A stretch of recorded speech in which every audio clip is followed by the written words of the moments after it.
confiné à la maison avec mon mari, ma fille, ma belle-sœur et mes beaux-parents. Sans mon chat, resté chez mes parents en Normandie. Je ne le plains pas, il a beaucoup d'amour et un grand jardin. Confinement?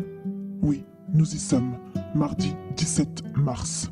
Je pense à notre planète, aux animaux. Ça ne me rend pas triste. J'imagine déjà la cour de récréation pour les vaches. Un instant pour elles presque irréel, unique. Mais je fais confiance à leur ressenti. Elles comprennent au fond ce qui se passe et un sourire se dessine alors sur leur visage. On peut l'imaginer. J'imagine le soleil pleurant de rire. Chouette, le printemps arrive. Je vais peut-être enfin avoir la chance de voir ma terre sans nuage de pollution. Écoutez le chant des oiseaux. Ça faisait longtemps, moi, que je ne les avais pas entendus. Jamais, je crois. Pas vraiment, en tout cas.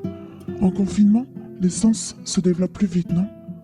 Je pense à l'amour, à la vie, à la mort, à nos ancêtres, à nos pères, à nos mères, à la guerre, à l'esclavage, qui existe encore comme beaucoup d'autres atrocités, à la famine, à la peste, aux chiens, au brouillard, à la neige, aux hommes, aux humains, à la société, au pouvoir, à la revanche. La nature est la plus forte.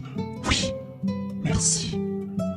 Un moment de récréation pour les vaches et une gorgée d'eau pure pour les requins, les baleines, tous ces êtres marins éclatants de plastique, ces cochons prisonniers dans des cages plus petites que leurs enfants, ces vaches qui pleurent acceptant d'être tuées, puis dévorées, mais s'il vous plaît, avec un minimum de respect. C'est tout ce qu'elles demandaient encore hier. Qu'est-ce que ça veut dire déjà? Le respect.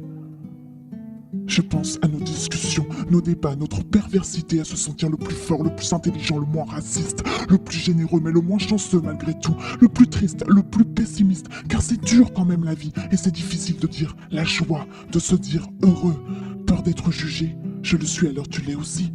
Vivre dans la peur, dans l'individualisme. Là encore, des gens se ruent dans les supermarchés. Allez-y, bien sûr que vous serez les plus forts. Nous autres vont suivre. La plupart. Parce que la peur de manquer, de se retrouver seul, de ne plus faire partie du groupe de la masse. Mais en réalité, on est seul, non?